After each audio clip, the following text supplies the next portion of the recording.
Imagina despertar en la oscuridad total. No porque el sol no haya salido todavía, sino porque el sol no va a salir en las próximas 3 horas. Afuera hay 50 grados bajo cero. Tu aliento se congela en el instante en que sale de tus labios, formando pequeños cristales de hielo que caen al suelo como polvo. La cobija que te cubre está rígida de escarcha, endurecida por el vapor que exhalaste mientras dormías. Y en 30 minutos vas a salir a ese frío. Vas a caminar kilómetros en la oscuridad, cargando herramientas que pesan varios kilos.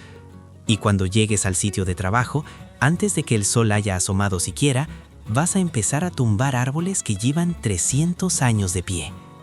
Eso era enero en los bosques del norte de Estados Unidos. Esa era la vida del leñador americano.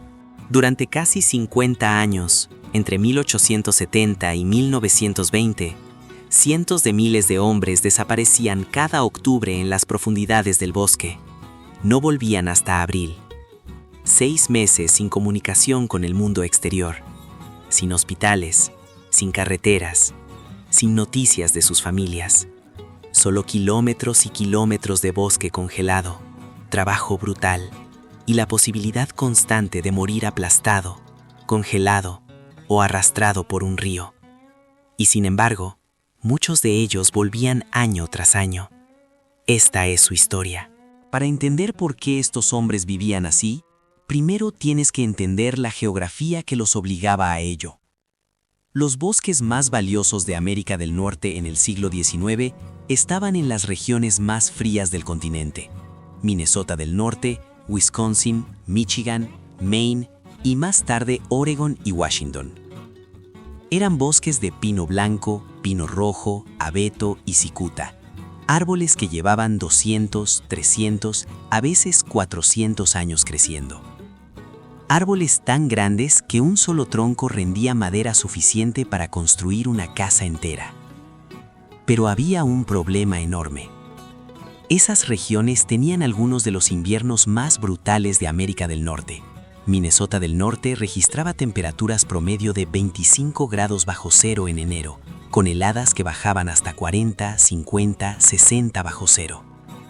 Wisconsin no era muy diferente, y los bosques interiores de Maine vivían tormentas de nieve que podían depositar más de 1 metro en una sola noche. La madera estaba ahí, pero ¿cómo sacarla? El viaje al campamento era ya la primera prueba. La mayoría de los campamentos estaban a 70, 80, a veces 150 kilómetros del pueblo más cercano con conexión ferroviaria. En los años de 1880 y 1890, antes del motor de combustión interna, llegar a esos campamentos significaba caminar, o si tenías suerte, ir en un trineo jalado por caballos por caminos rudimentarios abiertos a machetazos en el bosque. Los hombres llegaban en grupos. Muchas veces venían de los mismos pueblos, las mismas familias, hermanos, primos, vecinos.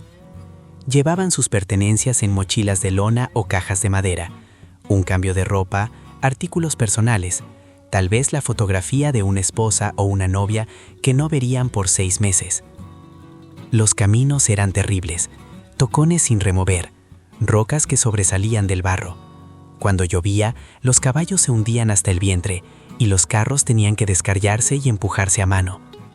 Los hombres caminaban junto a los carros para aligerar el peso, con las botas pesadas de lodo. Y mientras avanzaban hacia el interior del bosque, los signos de la civilización desaparecían uno por uno. Bienvenidos al campamento. Lo primero que hacían al llegar era construir el campamento. Las empresas madereras mandaban cuadrillas avanzadas en septiembre para empezar la construcción, pero el grueso del trabajo caía sobre las cuadrillas regulares que llegaban en octubre. Estaban construyendo una pequeña ciudad en la naturaleza, una ciudad que tendría que albergar y alimentar a 100 hombres o más durante los meses más brutales del año. La estructura central era el barracón. En los campamentos más antiguos era un solo edificio masivo, a veces de 18 metros de largo por 9 de ancho, construido con los mismos troncos que los hombres iban a cosechar. La construcción era tosca pero efectiva. Los troncos se ensamblaban en las esquinas y se apilaban para formar las paredes. Las grietas entre ellos se rellenaban con musgo, arcilla y astillas de madera. El techo era de tablas superpuestas o troncos partidos, cubiertos con papel alquitranado para impermeabilizarlos. Las ventanas eran escasas y pequeñas. El objetivo no era la luz, sino el calor. Cada abertura era una fuga de temperatura. Cerca de la estufa, la temperatura llegaba a 30 grados. En los rincones alejados, el agua se congelaba. Los hombres aprendían a posicionar sus catres con cuidado, suficientemente cerca para no morir de frío, suficientemente lejos para poder dormir sin asarse. Si te está gustando esta historia, dale al botón de suscribirse. Hay muchas más como esta esperándote. A 50 grados bajo cero, la ropa no es comodidad, es supervivencia. La piel expuesta se congela en cuestión de minutos a esas temperaturas. Los hombres de los campamentos habían desarrollado sistemas de capas que se transmitían de generación en generación, perfeccionados a lo largo de décadas de prueba y error mortal. La primera capa era lana, ropa interior larga de lana gruesa, usada directamente sobre la piel. Y aquí hay algo fundamental que muchos no saben. La lana tiene una propiedad que ninguna otra fibra natural puede igualar. Retiene el calor incluso cuando está mojada. Y estos hombres estaban constantemente mojados. El sudor del esfuerzo físico empapaba su ropa interior en la primera hora de trabajo. En algodón o lino, esa humedad se habría congelado contra su piel, causando hipotermia en minutos. En lana, la humedad se alejaba del cuerpo y la fibra seguía proporcionando calor. Sobre la lana interior iban pantalones y camisa, también de lana. Los pantalones eran doble grosor en las rodillas, donde los hombres pasaban tiempo arrodillados sobre suelo congelado. Las camisas eran amplias para permitir libertad de movimiento y acomodar múltiples capas debajo. La capa exterior era la mackinaw, la chamarra gruesa de lana que se convirtió en el símbolo universal del leñador americano. Generalmente en cuadros rojos y negros, aunque existían otros colores.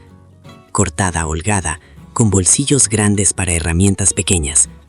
El cuello se podía voltear hacia arriba para proteger el cuello. La lana era tan apretadamente tejida que repelía la nieve ligera y cortaba el viento. En los pies, botas de cuero con calcetines gruesos de lana, cubiertas con hule que añadían una capa adicional de aislamiento. Algunos metían paja o periódico entre la bota y el hule para ganar calor extra. Otros usaban forros de fieltro. Todos cambiaban sus calcetines al menos una vez durante el día, colgando el par mojado cerca de la estufa del barracón para que se secara durante la noche. La cabeza iba cubierta con una gorra de lana que podía jalarse para tapar las orejas. En frío extremo, usaban un pasamontañas que dejaba solo los ojos descubiertos. Algunos dejaban crecer la barba durante el invierno creyendo que les daba protección extra. Otros se afeitaban regularmente, argumentando que el hielo que se formaba en la barba en realidad le quitaba calor a la cara. El debate nunca tuvo ganador. El tratamiento era crudo pero efectivo. Descongelar la parte afectada en agua tibia, nunca caliente, y masajearla suavemente para restaurar la circulación. Si se atrapaba a tiempo, no dejaba daño permanente. Si se descubría tarde, venía la gangrena, y la amputación era la única opción. Pero las congelaciones no eran lo que más mataba a los hombres de los campamentos. El frío por sí solo rara vez los mataba, porque sabían cómo protegerse de él. Lo que los mataba era el trabajo. La jornada comenzaba al amanecer, que en diciembre podía no llegar hasta las 8 de la mañana. Los hombres desayunaban en la oscuridad y caminaban al sitio de corte bajo la luz de linternas o el brillo tenue de la nieve. El sitio podía estar a 1 kilómetro del campamento o podía estar a 8 kilómetros. De cualquier manera, caminaban. Los caballos se reservaban para jalar troncos. El proceso de tumbar un árbol era un trabajo perfectamente coreografiado, desarrollado a lo largo de generaciones. Primero venía el axeman, el hachero. Con un hacha de doble filo, cortaba una muesca en V en el lado del árbol que apuntaba hacia donde quería que cayera. La precisión de esa muesca determinaba la precisión de la caída. Una muesca mal cortada podía mandar el árbol en una dirección inesperada, matando a cualquiera en su camino. Después entraban los aserradores, un equipo de 2 hombres, uno a cada lado del tronco, cada uno sosteniendo un extremo de una sierra de 2 a 3 metros de largo. Trabajaban en ritmo, jalando la sierra, de ida y vuelta, de ida y vuelta. Cada pasada mordiendo un poco más profundo en la madera congelada. El árbol permanecía quieto por un rato. Luego empezaba a crujir, a quejarse. Parecía no querer caer, como si se resistiera al destino que le habían decidido. Alguien gritaba la advertencia, y el árbol caía. Primero despacio, inclinándose apenas, luego con velocidad creciente, y finalmente con un estruendo como un trueno, golpeando el suelo y levantando una nube de nieve y ramas rotas que flotaba en el aire helado por varios segundos. Y entonces comenzaba el trabajo de verdad. El árbol caído tenía que desramarse, quitarle todas las ramas para dejar solo el tronco.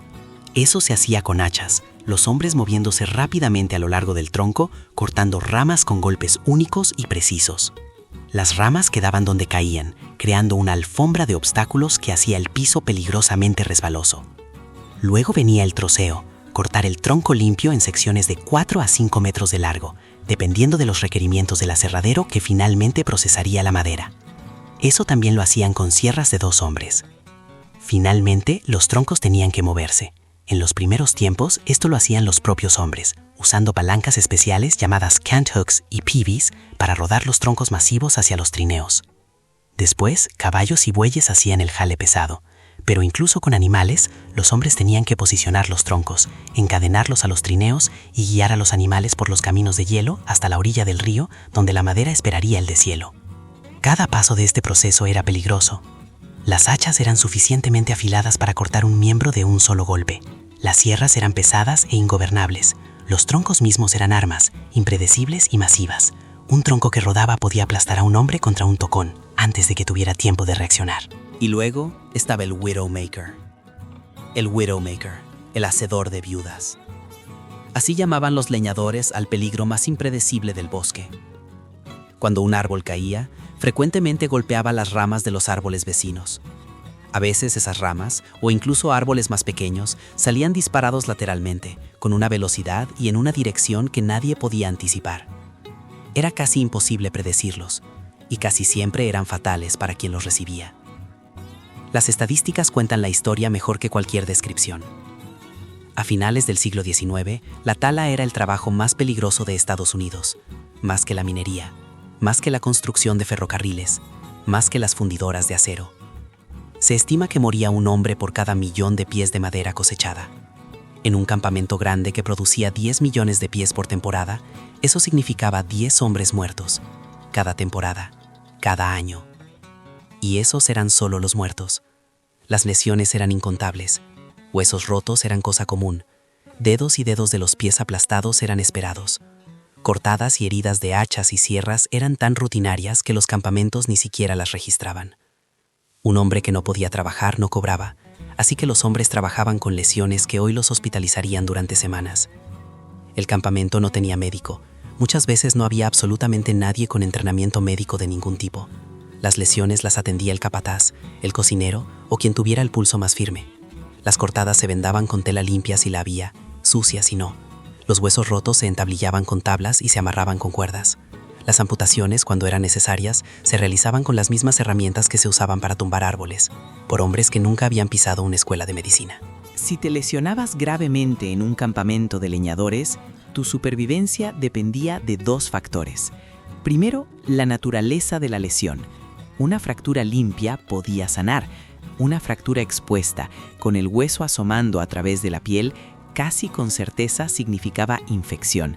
Y la infección, sin antibióticos, significaba muerte. Segundo, la época del año. Una lesión en octubre, antes de las grandes nevadas, podía tratarse llevando al hombre a la civilización. Una lesión en enero, con 1,5 metros de nieve en el suelo y temperaturas de 40 bajo cero, significaba que el hombre se quedaba en el campamento y tomaba su suerte. Dominar el bosque a estas temperaturas era solo la mitad de la batalla. Pero, ¿cómo se alimentaban cientos de hombres en medio de la nada? ¿Cómo evitaban volverse locos en el encierro o morir en las peligrosas crecidas de los ríos al llegar la primavera? Todo eso lo veremos en la segunda parte de esta historia, donde exploraremos la vida secreta dentro de los barracones y el momento más mortal de todo el año, el transporte de los troncos por el agua. Si no quieres perderte el desenlace de esta épica aventura, suscríbete ahora y activa la campana.